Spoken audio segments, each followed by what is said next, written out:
this on now. That's lower. Let me try here. Oh.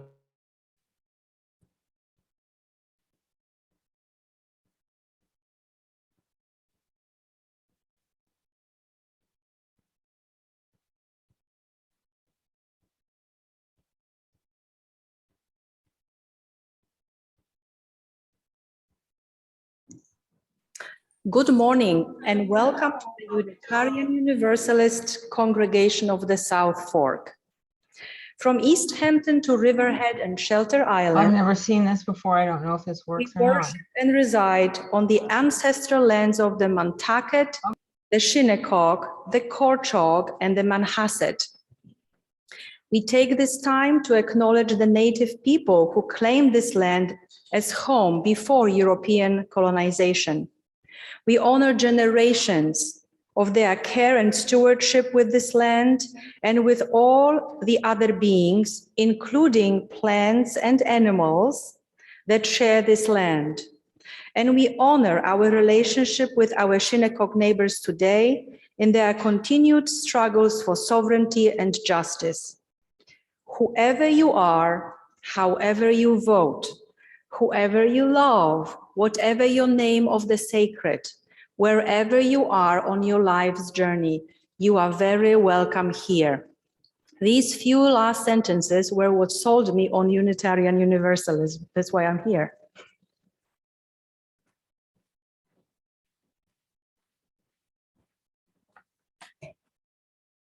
My name is Pam Wittenberg, and I am your worship associate this morning. We extend a special welcome to those of you who may be new to our congregation or are visiting or are new to Unitarian Universalism. We hope that you will feel free to ask questions and to come again and again. As a reminder to us all, if you are on Zoom, please mute yourself during service until you need to share something. And anyone with a phone, please put it on silent.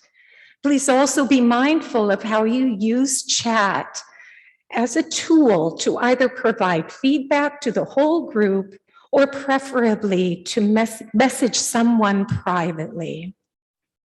This morning, we are grateful to have as our musician, the talented Sarah Gordon.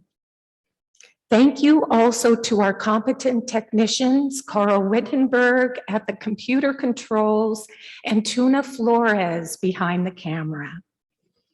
Our pastor, the Reverend Kimberly Quinn Johnson, who is usually in our pulpit several times a month, is on sabbatical through June. As always, we are striving to bring you quality, inspiring Sunday services by lay-led ministers of our worship team and guest speakers.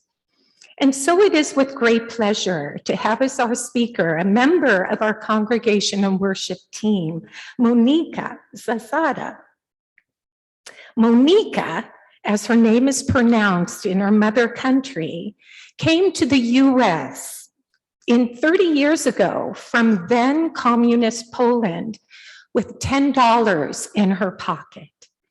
An American literature major turned curator of home construction projects. Monika is an explorer of places, people, and concepts. In a moment, she will share about the country of her origin and how her Polish experience has been shaping her life. Before we begin Monika's service, we have a few announcements to highlight. Tonight at 7 on Zoom is the second of 5 free community meetings targeted for seniors and their caregivers and is open to all.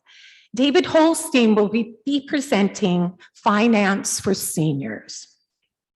Next Sunday, February 27th at noon, the Finance Committee Stewardship Committee team will be having a meeting concerning the development of our congregation's 2022-2023 budget. It's almost hard to get that year out. All are encouraged and welcome to participate. Our UUCSF food pantry is going strong and in need of monetary assistance to continue to provide healthy foods to those at need in our community. You can help by earmarking your donation to our food pantry during today's offering, both on Zoom and in person.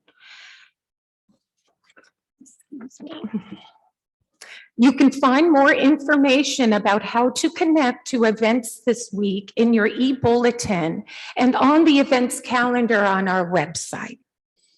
Are there any other brief announcements to share with the congregation? Sue, thank you. Thanks, Pam. I've got an announcement about an event at 3 o'clock today here or by Zoom. The biographer Julian Zeltzer will be talking with Rabbi Dan Geffen about Abraham Joshua Heschel, A Life of Radical Amazement. So this is sponsored by the Temple Adas Israel, us, and Canios Books. Hope people can make it.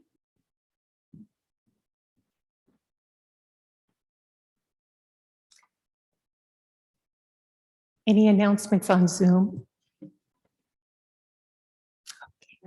As someone who usually is watching on Zoom, we might need to know how to get the link to the 3 o'clock on that.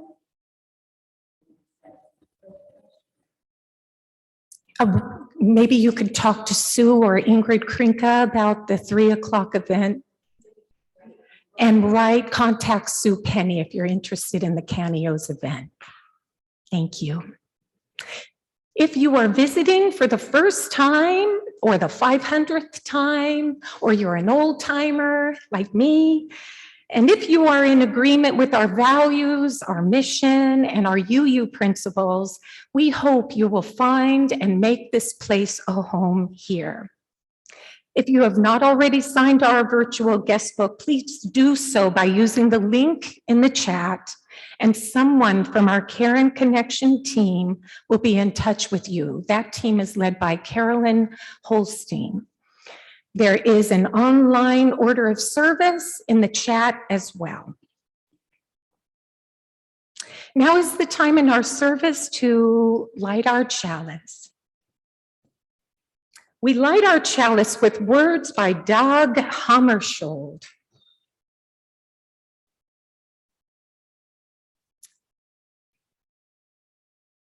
Each morning, we must hold out the chalice of our being to receive, to carry, and give back. And now there will be a song on YouTube.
Poland, my mother country, is the place of famous human beings and some famous foods. I will highlight more famous people that my American friends enjoy. So even though Polish civilization dates back 2000 years before Christ, it wasn't until 966 when Prince Mieszko I, who lived between 930 and 992, united all the heathen tribes and created a state of Poland. He was also baptized, and by that he brought Poland into the folds of Western civilization. To strengthen the newly created state, he made alliance with Sweden, his prior enemies, and even with the Holy Roman Empire. And interestingly enough, the Poland that he created, the state, has the similar boundaries that Poland had when it was returned to us after the Second World War in 1945. Next in line is Mikołaj Kopernik, or Nicholas Copernicus, 1473-1543, in whose lifetime most people believed that Earth held its place at the very center of the universe, and then the sun and all the other stars revolved around it. He, of course, proposed the theory that all planets revolved around the sun, and his theory formed a strong foundation for future scientists such as Galileo to build and improve humanity's understanding of the motion of heavenly bodies. I don't know why, but I love the phrase heavenly bodies. Copernicus' work was the beginning of an understanding that our planet is just one world orbiting one star in a vast cosmos loaded with both.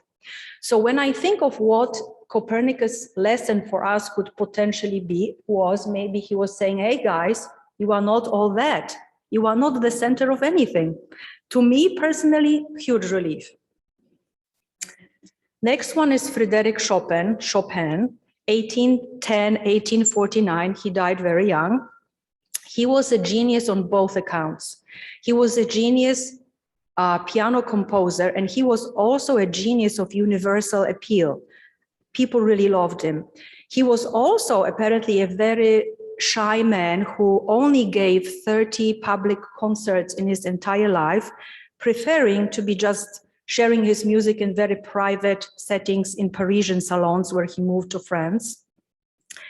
And again, if I am thinking about him living in today's time, and if he were to be on Instagram, I don't know if any of you are on Instagram, I wonder whether he would have huge following, because he was this recluse and a mysterious man whose music was appealing to so many people. So he probably would give his account to be handled by someone, but I think he would have a huge following.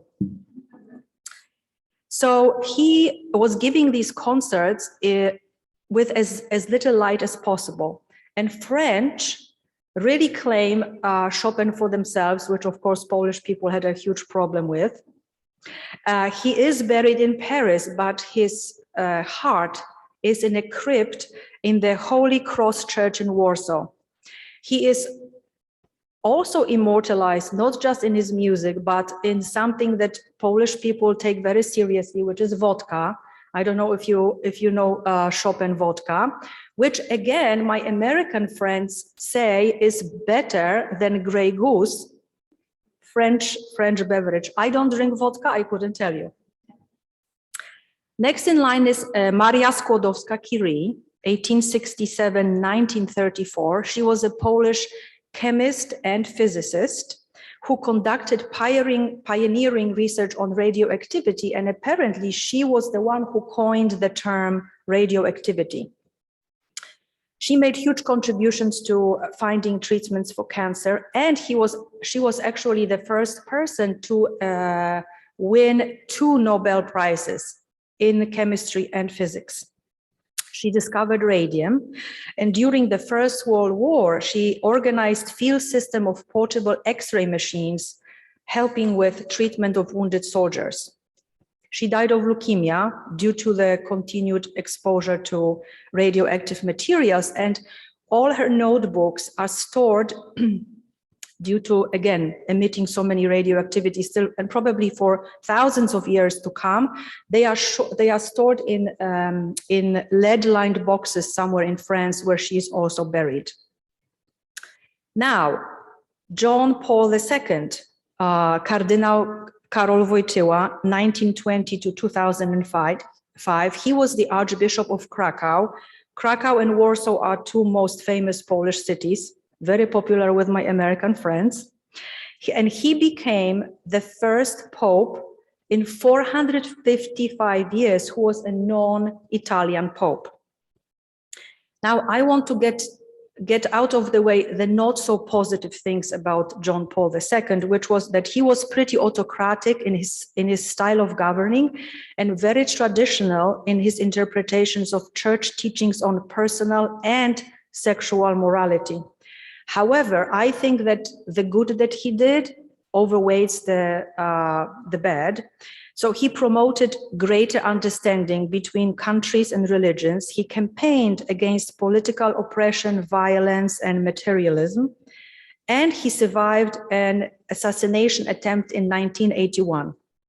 Now, being a pope is a big deal no matter where you live, but it was a huge deal for us Polish people, because I think in the times of my childhood, probably 99% of Polish population was Catholic. So you can imagine how proud everybody was about him being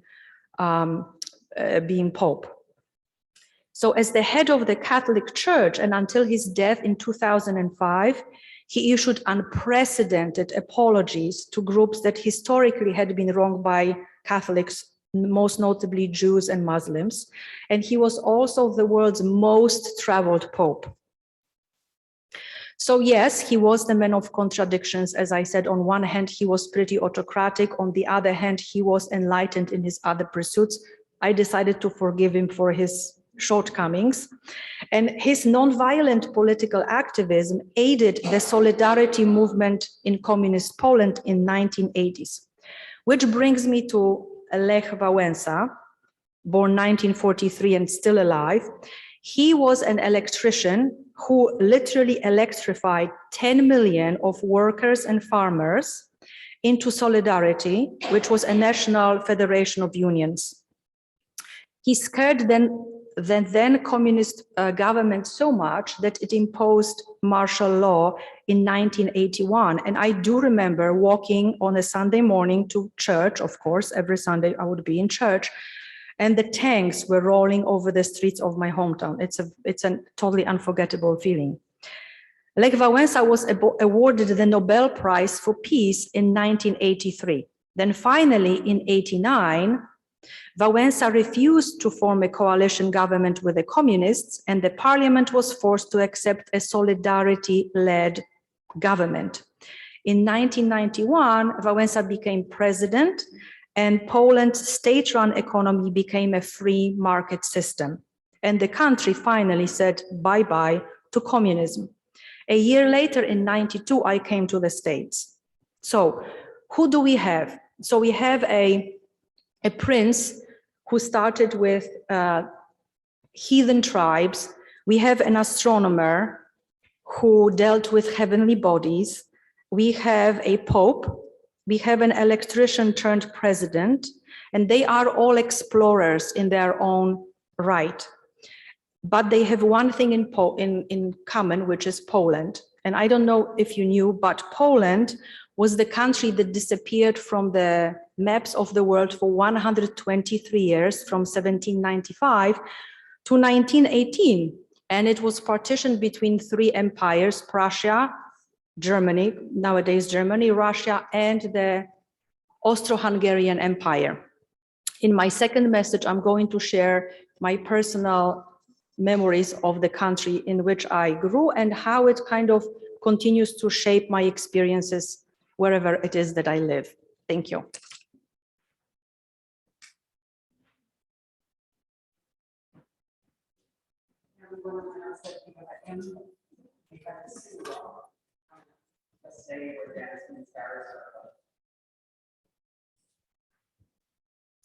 Next is Dancing Sarah's Circle.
We support the work of this congregation in many ways. If you are in the meeting house and writing a check, some baskets will be coming around. Please make it out to UUCSF. In the memo line on your check, please write Sunday offering. Additional checks to UUCSF can be earmarked in the memo line to support our Helping Hand Fund, the Minister's Discretionary Fund, the food pantry. We've put some labels on those baskets and tried to reduce them to 3 or 4 or 5. Please place your contributions in the baskets being passed by Carol Mason. Okay. For those of you who are meeting online, you can contribute using PayPal with the link on your screen or in the chat. And please be sure to indicate which services you are supporting with your generous contributions. Thank you. And now we will hear Sarah Gordon.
That was beautiful, Sarah. Thank you.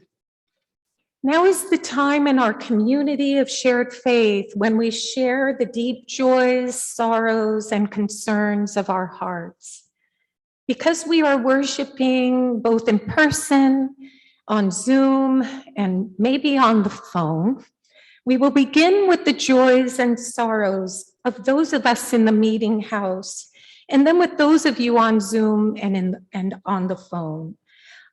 You can also share your joy or concern in the chat for those of you online. May we remember those who have spoken, those they have named, and those we hold in silence in our hearts.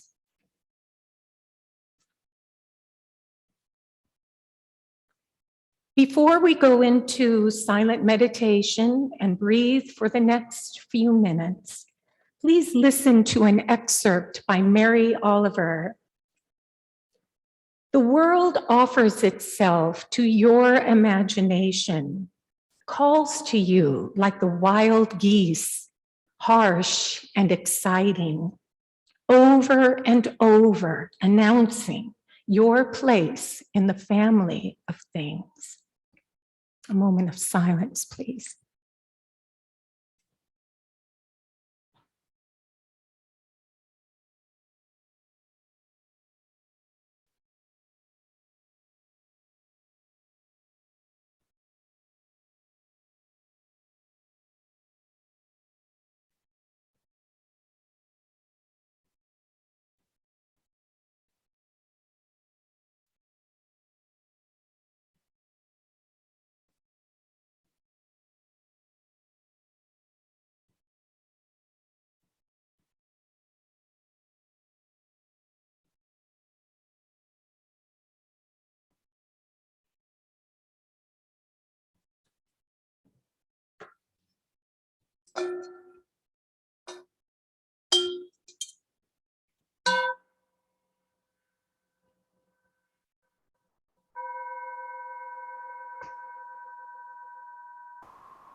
Next, we'll hear Sarah Gordon, Guide My Feet.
My first memory is of waking up from, I presume, what was an afternoon nap, because there was a huge amount of sunlight streaming into my room and just bathing it into this beautiful golden light.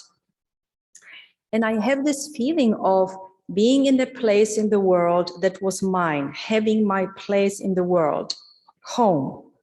I was lifted from my crib and carried to the other room. And in fact, there were only 2 rooms in our 500 square feet apartment in Poland, with 3 generations living in that apartment. We called the rooms the big room and the small room. My parents slept in the big room. It was their bedroom, and then it served during the day as a library, as a TV room. TV first with 1 channel, later with 2 channels, and I had no idea how I would be able to handle the choice of perhaps the same nice programs being aired at the same time. And in the small room with the first batch of children, there were 4 of us. I'm the oldest, and there was my brother who was 18 months younger. So that was the first batch of children. And we occupied the small room with my grandparents. So I slept on a sofa that I shared with my grandmother, my brother in a crib, and my poor grandfather had to extricate this military cot. It is literally something that I watched in war movies, in the barracks. So this is what his bed looked like. He would extricate it from between the wall and a piece of furniture, unfold it, and then carry the bedding from the sofa on which I slept with my grandmother. My grandparents, by the time the second batch of children came along, which is my sister and my brother, moved to a studio. They waited for about 10 years to be able to secure this place. So throughout my childhood, there was this feeling of scarcity brought by shortages of everyday items and housing. And as such, space or lack of thereof was always an issue, which I think only fueled my desire to own a home at some point. The stores were filled with empty shelves with just maybe mustard present there. And standing in lines was as common as brushing one's teeth. So for the past few weeks, when I was talking to my friends and family as to what their memories of communist Poland was, which I totally forgot, we had coupons for everything. And my friends reminded me that we even had coupons for shoes, which were absolutely atrociously looking. So probably that's why my memory just got rid of that. And my baby brother, not really a baby, he's 40, Peter, and a judge, he said that his earliest childhood memory was for standing in line for toilet paper. So now my memory is sweeter because I remember standing in line for sugar. We needed sugar because Polish government gave their its citizen pieces of land which we cultivated. So we had, gooseberries and raspberries and strawberries, and of course to make preserves you needed sugar. So the last 2 weeks of summer vacation was where I stood in line. All the children were in line standing for sugar, but we had so much fun. We were just playing, criminals and police officers and playing war. And because we didn't know any different, and because we didn't know any better, it was just business as usual. So funnily enough, when my late brother's son, Boris, who came to this country when he was 4 months old and stayed here illegally until he was 18, became DACA child, his assignment in Pearson School was to interview a relative of his from his mother country and ask about their experiences. So I shared with him what I just shared with you, with my brother, and we were having the best of times. We were reminiscing and saying how great our childhood really was because we didn't know any better. So ignorance is bliss. And I asked Boris, I said, what is your takeaway? How would you summarize what you just heard? And he said, pretty much your childhood was gray and difficult. That was it. He didn't see any joy in that. So now we recently chuckled because he left this country because my sister-in-law was unable to sustain herself without my brother's income. She went back to Poland, and Boris was admitted to St. Andrews University in Scotland. And guess what, where he landed? He landed in a dorm in a brutalist architecture, completely gray, completely concrete. So I was laughing about that. He's having his own Polish-American experience and having a lot of feelings about that. Now, speaking about feelings, one would think that the scarcity of provisions and places, this forced proximity to one another, would foster sharing of feelings and emotions, but really that didn't really take place. So here, I consider it a huge privilege to being permitted or even encouraged to express one's feelings and not just share them in a simple way, but nuance the ways in which you share feelings. In fact, I am unable to share feelings in Polish as well as I am able to share my feelings in English. And that leads to all these other esoteric considerations that in Poland just were not on the menu. So we are encouraged here not to feel too deeply, but not to be numb. Or be happy, but not reject sadness. Be gentle, but be strong. Confront, but don't attack. Deal with, but not dwell on. Eliminate, but not annihilate. Move on, but don't forget. Embrace, but not cling. So again, feelings and such deep considerations would not be on the menu in Poland. Now, mental illness was taboo. So much so that my father's bipolar disease and his sister's schizophrenia was denied by his family for decades. When my mom was seeking help with his sisters and brothers, quoting specific behaviors which were obvious as being an indication of something, wrong with him, they would just say, Teresa, if you only love Janek the way he loves you, everything would be better. So again, the mental illness was taboo, and so were other states. The most shameful state would be to be unmarried and pregnant. All that was because of course, Catholic Church. And my experience of church and God was the God that had high expectations, that you always had to strive and be good to earn his love, because of course it was the man with white man with beard. So I was an exemplary student of religion. Religion was one of the subjects at school, not taught at school, but in church. So we were expected to go to church on a Wednesday, let's say. And I was this star student of the religious instruction teacher. And on one afternoon, she was teaching us about abortion. So she brought the aborted fetus to the class in a jar full of formaldehyde, which made me completely sick. And I was sitting there in shock thinking, oh my God, of course there is this very simple solution. So I raised my hand and I said, well, if we used contraception, we wouldn't have the problem of abortion. I thought she's going to combust. She just said, leave immediately, Monika, and go to confession. Needless to say, I was dethroned from my perch of an exemplary student. I was pretty traumatized and never returned to this privileged position, which caused me to rebel against the teaching of Catholic Church pretty considerably. So in Poland of my childhood, individuality and independent thinking were clearly discouraged. Now, one of the most joyous moments of my life in Poland was the moment when Barbara Hofland, she was a designer and she could just as well come from another planet, was given a place in an official state store to sell her clothing. Now, just as much as I abhorred standing in line for other things and refused to if I didn't know what was sold, which sometimes was the case, people would just stand in line not knowing what will be delivered.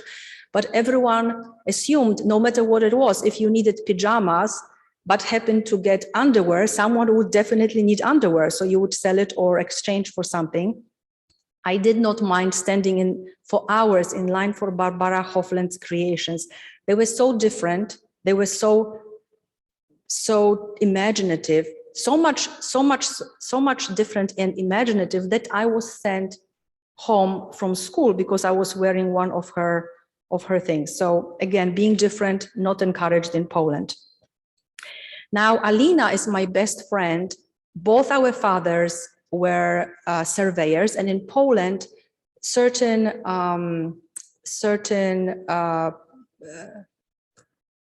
professionals were batched together in the apartment building. So we grew up together. We knew each other since the time we were 1 year old. And she refused to stand in line for kiełbasy, which is Polish sausages, when we were students. And she came to the States 3 years before me, which was a fantastic thing for me, because with these $10, I really needed a place to stay so that I can start making plans of how I should go about being here. Now, what brought me here? I would say that it was literature and books that brought me here. And what kept me here was this over-repeating itself desire to own a home. So I majored in American literature, and I was offered a position at the university. And I said to myself, it would be very unauthentic to be teaching literature of the country I never visited. So I decided to come here, and the price of the ticket was like the down payment of a house, you know, on the ocean here. So lucky for me, because Poland was just changing into this free market economy and private initiatives were encouraged. My best friend's father had a publishing house, so he offered me an opportunity to translate a book, How to Live with Irritable Bowel Syndrome, a lot of references a lot of references to forbidden foods. We are back to foods were made there. And I managed to translate it in 2 weeks, drinking copious amounts of coffee and making a huge amount of money in comparison to normally what would be making in a communist country. So I had that money, and I came here through Vienna on an international student little ID card, which provided me with further discounts. Let me just see. So now imagine me arriving from this gray and difficult country. I literally thought I landed in the planet of Technicolor. So the foods, the music, the sounds, the honking, the buildings, the smells, the fashion and everything. So I was particularly excited to be introduced to the kind of food I've never known in my life, junk food. So fatty and salty. I gained, I mean, it was just horrendous. I gained so much weight. And as much as I was, you know, in admiration of this American experience, interestingly enough, the packaging that was so fantastic was so promising that never the food that was packed in it lived up to my expectations. So that was a huge, huge disappointment. And I was with longing thinking about Polish experience in brown paper bags to this delicious, organically grown, you know, just responsibly sourced food. So while I was here, I decided to stay long enough to save $20,000, because that would be about the price of an apartment in Poland. My position at the university would have been very prestigious, but I would have to live 4 human lifetimes to be able to save this $20,000. I didn't want to do it illegally. So I went to a fancy lawyer's office on Madison Avenue in Manhattan, and he said, well, you are educated, that's great, but really the best way for you to get green card is to just find an American man, pay him money to marry you and get this green card. And I said, this is insanity. I don't even know if I want to stay here beyond saving the $20,000. I just want a visa. And the guy said, really, this is the best I can tell you.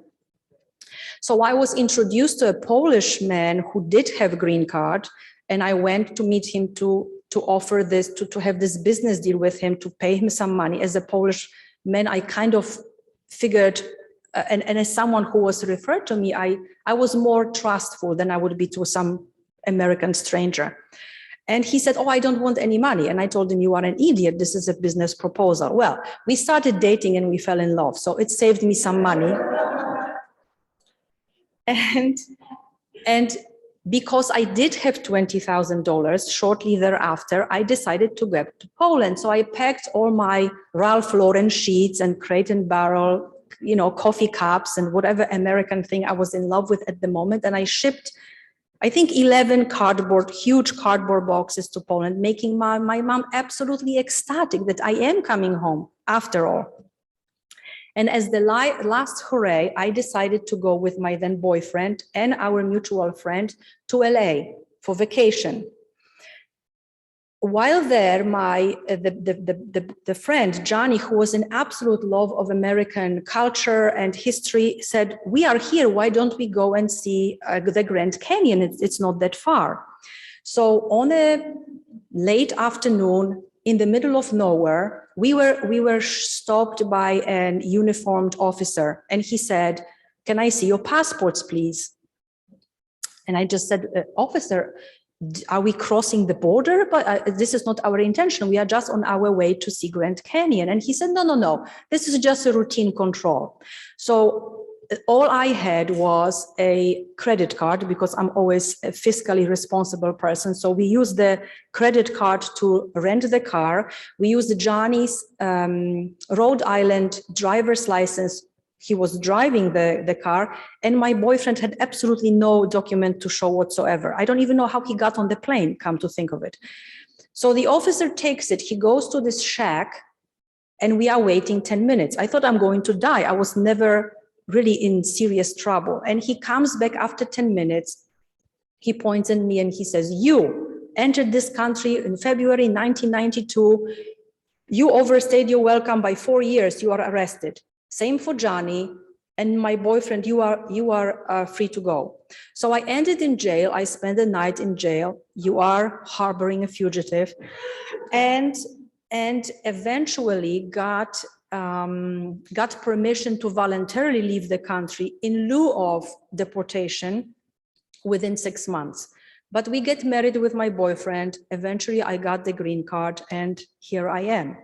So what kept me here was the desire to have home. Then I fell in love, and that leads me to my current profession, which is a curator of home construction, which is helping homeowners literally from A to Z, from the aha moment for an idea of the project in their head to the Zen-like feeling of their housewarming party, because we do deserve to have home, and we do deserve to have great experience with it. In most cases, it is a horror story.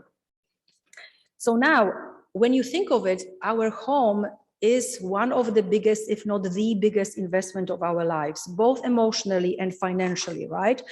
I believe that our home is meant to be an engine for unforgettable feelings and emotions, an area when we can take up space unapologetically and without feeling insecure, be a place in which we can be free to be our private selves rather than a constant self-editing version for public consumption. And again, my favorite, be a place of free expression versus good impression. So my childhood home, the 2-room apartment where my sister actually still lives with her son, is what keeps on bringing me back home. And of course, I'm missing the food, and I always want the food of my childhood. I don't want any novelties. I want pierogis with sauerkraut and mushrooms, and I want my favorite donuts in the world, which are filled with rose petals and covered with sugar and pieces of orange peel. Literally, I can eat 10 of them in one sitting. Now, being an immigrant is a curse, and then I always feel that I am straddling 2 continents, with my one foot being in Europe and the other one being here. I'm considered very European, not really Polish too much. People think I'm German or Swedish.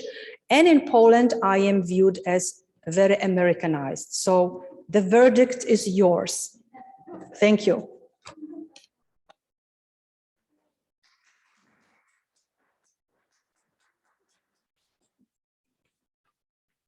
I'm sure that in both Poland and in America, there are about 50 emotional words we could come up with that we'd all agree on.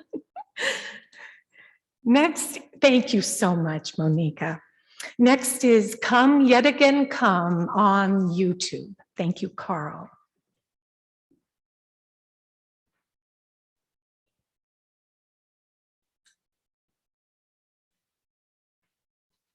Come, come, whoever you are, wanderer, worshipper, lover of leaving. Ours is no caravan of despair. Come yet again, come. Come, come, whoever you are, condemned, worshipper, lover of leaving. Ours is no worshipper, lover is leaving. Ours is no caravan of despair. Come yet again, condemned, worshipper, lover of leaving. Ours is no worshipper, lover is leaving. Come yet again, come.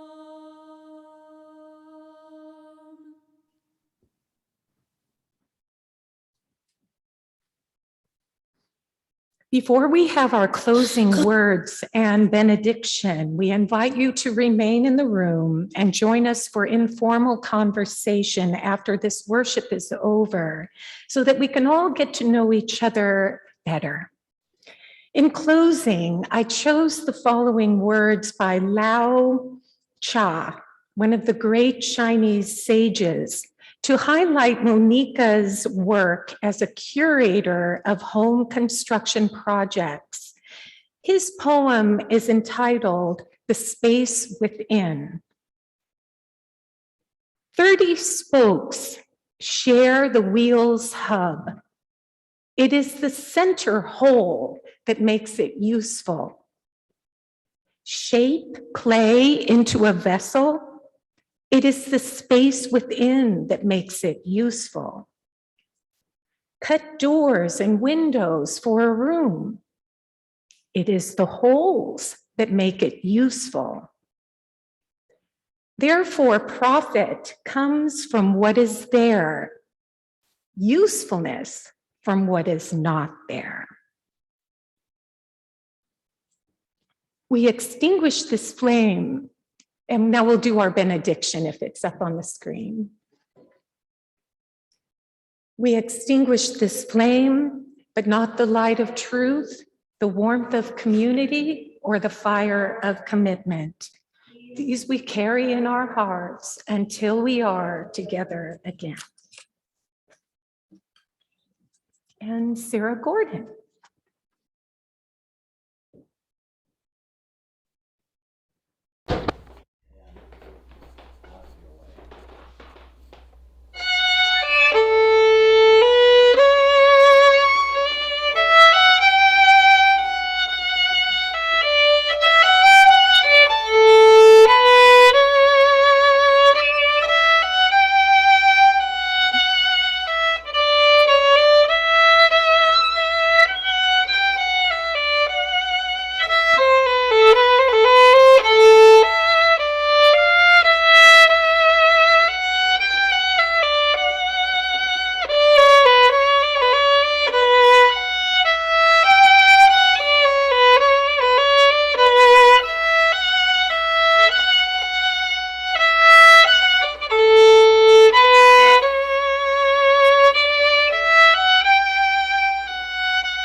So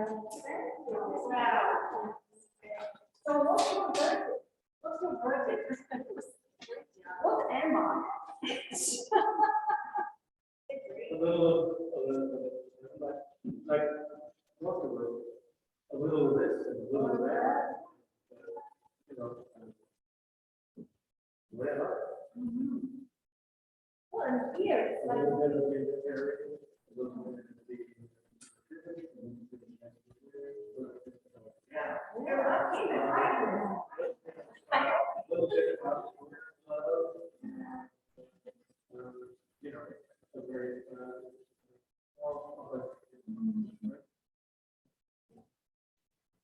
but it was very interesting.